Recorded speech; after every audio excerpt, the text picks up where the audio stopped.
How about another round for Brewsday Tuesday? Here is DreZ and Huck. Oh, we're here already.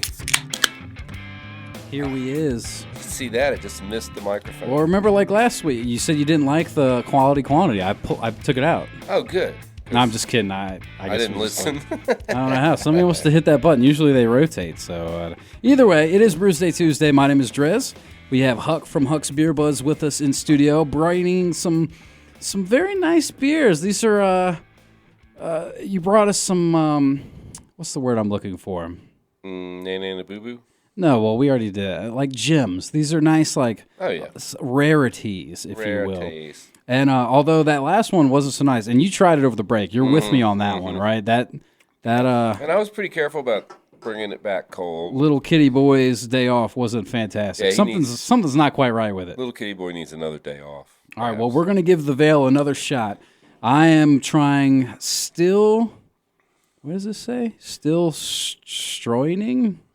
I can't remember. I can't read it. It's a weird font. Yeah.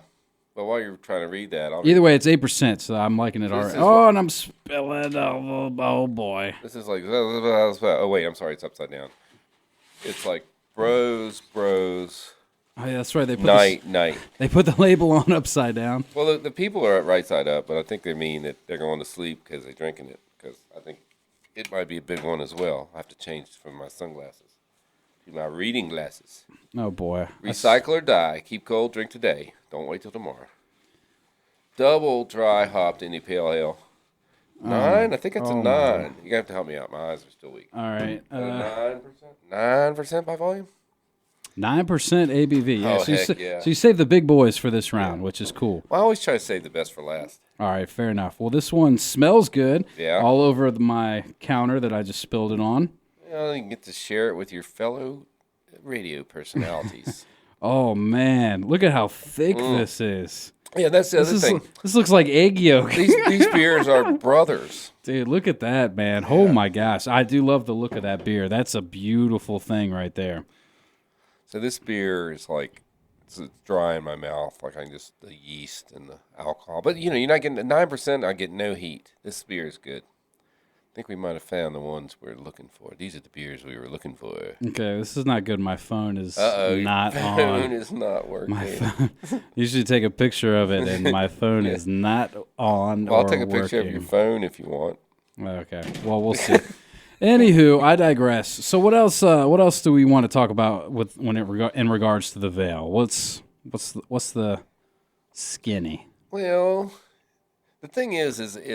And we've talked quite a bit about the Veil. The guy's good with his beer. He seems to know what's going on. Actually, good T-shirt. Would you say that the Veil is the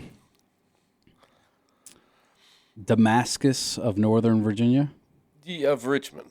Well, yeah, because Richmond's not really Northern Virginia. Yeah, I think I'm going to Northern Virginia for the Beer Bloggers Conference next year, and we will determine what's up there at that point. There's other good breweries. Let me just say that. But I meant not so much like quality, but like you were saying, how it's one guy that wants to keep his hand on the pulse. I would say that. And control quality, control the quality, not selling out, that sort of spectrum. But he is kind of. Although, Damascus is not working that hard. He's doing what he wants to do. This guy's working really hard. And he's putting out, he is like Damascus, putting out a lot of beers. I had 12 beers, I think, on tap when I was there. Oh, that's pretty good. Yeah. 12, and he sells out everything. So the guy's working his butt up. He's doing something right. Was that restaurant from? Never mind. Last week. Anywho, yeah, we don't want to bring that up. Heard enough about that. But in Richmond, you got Ardent nearby. Hardywood's around there. There's one called Strange Ways, kind of like a Grateful Dead motif. Oh, isn't that strange? And I'm sure they were there after. No, I think a lot of them were before. Hardywood definitely was before. No, but yeah, dude, Richmond has a lot of stuff going for them, man. There's that's everywhere in Virginia now. Yeah, Virginia breweries, they keep popping up, and I keep allowing it because you know what? The more the merrier. I got no problem either. But Richmond, though. Eventually, the bubble's going to pop. I think it's going to be a while. You think? Kind of like that Bitcoin. Well, it's not good. No, well, I'm thinking people, it's a great idea, let's do a brewery, but you have to have good beer to stay competitive because there's so many different. But pre-prohibition, we had 4,400 breweries in the country, and we had 80 million people. So now we have 350 million people. So we should be able to have 12,000 breweries, because the new model is going to be, whatever InBev bought that people may buy because it's on the football show, and then you're gonna have regionals like or more than regionals like Sam Adams, and we got the ones coming here, Oscar Blues, Dogfish Head's pretty big, and you're gonna have smaller regionals like Star Hill, and then you're gonna have a brew pub. Every town's gonna have one. Some are gonna have several, even little towns. I mean, Radford doesn't have one in town, but has one right outside town. It's going to have one in town. I think somebody's building one, actually. That wouldn't surprise me in the least. Blacksburg's up to about 3 or 4 now, and a couple more on the drawing board. Really? Who else is popping up in Blacksburg? You got Bull and Bones, you got Lefties, you got Rising Silo. Yeah, I didn't even really think about it, but you're right. There's another one, but who knows? Those are the 3 that obviously I'm aware of, but I didn't. You're right. They keep popping up. They keep popping up, and you don't even realize it. Waynesboro, Virginia, where I'm from, it's got 2. I'm like, if Waynesboro, Virginia has 2. Waynesboro has 2. There's, I just think it's the thing. Well, and I'm fine with it, dude. I think the more the merrier, like you said. But like you say, not everybody's making this quality beer. Yeah, and that's the problem. Is people are gonna do it to do it because it seems like the thing. And I will say, and if you don't bring the beer to back it up, you're gonna be losing money. I had a conversation on the internet the other day that I'm going to bring out here. Never do that, but here I am. Guy said something about this brewery that people were complaining the beer wasn't that good. And I said, I catch a lot of grief because I'll go in a place and I'll drink the beer and I'll say, hey, your beer's okay. It's a 3.5, it's a 3.75. And a lot of times, a small brewery, the owner may be there, he may be on the internet, and he'll come over and say something to me, right? And I'll say, look, dude, you can't make good beer in a year. I mean, unless you're like, Mitch Steele from Stone that's opened a brewery in Richmond or where? No, that's in Atlanta. True. He's going to make good beer. But there's a learning curve, right? So unless you're defecting and starting your own process, there's definitely a learning process. If you're making 20-gallon batches and you go to 2,000-gallon batches, let me tell you something. It's not that easy. No, and it's going to take some time. Now, the point is that this guy's worst beer is a lot of these guys' best beers. Okay, I'm just going to put that out there. That's very true. That's very true. We were giving his beer a hard time. It was a 3.75. That's his worst beer that we found yet. We were like, we haven't seen anything under a 4. And I go to most breweries, and most things are under a 4. That's true. So we are seeing a level of hoppiness here. You're right. And it's funny because I was thinking, after we talked on the last round that I was maybe being a little too harsh, but then you agreed with me, man. Yeah, I tasted that beer. Wasn't great. No. Which, like you said, you can't hit a home run every time. I mean, especially when you're making as many different beers as the Veil is. Yeah, I mean, it was a previous week's beer that not everybody bought. Threw it in my 6-pack. There you go. Yeah. 4-pack. Either way, I still like the Veil. Let's go ahead and untap them, man. What are you thinking about this one that I can't remember because the label's flipped over? Yeah, it's Bros, Night.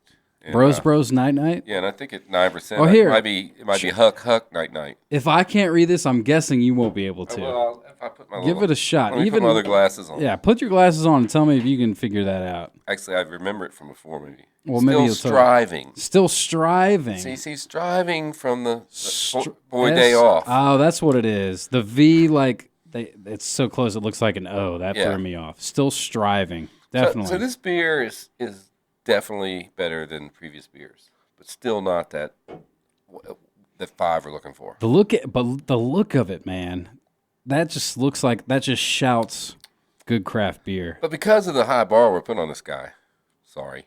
4.75. It's really, really close though. It's close. He had one that they weren't selling in cans. He had 2 they weren't selling in cans when I was there that I gave 5 to. You go back and Untapped. There were 2 beers he had that I drank. The first 2 I drank. Double IPA and a pale ale, I think was the second one. Fabulous beers. Well, I'll tell you what, the Still Striving over here, this is the Veil that I'm used to, man. Yeah. Look at that beer. Yeah, I know, it looks great. By the way, we do film and post on YouTube, so when we say look at that beer, you can actually look at it if you do hop on there. I know it's radio, but I mean it's such a thick yellow hue. It's like It's like egg yolks. It is. It's such a light color. It's a cloudy egg yolk, man. It is a thing of beauty. This is a double IPA, by the way. 8% ABV by volume. By the way that we like to rate our beers is the Untapped score. I know I didn't do this whole little spiel. It's a free app, and they don't pay us to say it, but it is a free We're app. Working on that. Free app. It's very handy. You download it. You get to drink beers. You get to untap them. That's what you do. DreZ Drinks is my handle. Huck's Beer Buzz is his. Can you tell I haven't had lunch today? I'm enjoying these beers more than normal. It's going south. But this is the veil that I'm used to right here, man. Still striving. I'm gonna take one more sip. I mean, it's a double IPA. It's hoppy. It's delicious. You're making fun of me. I am. Clearly, I'm feeling good. So if you go to the Veil, just keep in mind that there's 2 lines because it's going to be a packed. You're going to go in there, and one line's for beer, like in a glass, and the other line's for buying the beer. So if you think they're going to run out, like you get there at 6 o'clock on a Tuesday, they're going to run out. Get in the beer line first to buy the beer. Then go get your glass. And actually, if you're in the beer line buying a bunch of beer and you go, hey, could I get a glass of that? They're cool. I'm just going to say. They're nice. They're real nice there. It's a real great good. place. That's good input. Yeah. 475 over here, too, as well. All right. Good beers. Good beers. The Veil. Good beers. So, Huck. Yo. Next week is Thanksgiving. Oh, man. Now, while Thanksgiving, of course, doesn't land on a Tuesday, I still feel like we should celebrate. Well, what we did last year was a lot of fun. Are we doing something like that again? Yeah, I think we could bring in the lovely Whitney. And she'll make us some food. And we'll do some buy pairings. Us somewhere, yeah. Some Thanksgiving pairings to let people know what maybe beer they should get to pair with their Thanksgiving food. Or that they can just be jealous of what we did. That sounds good, too. I can't help them. I'm looking forward to it, man. Of course, as always, Huck, I appreciate you coming in. We will take a quick break, and we'll get back to the tunes right here on 105.3 The Bear. Stick around.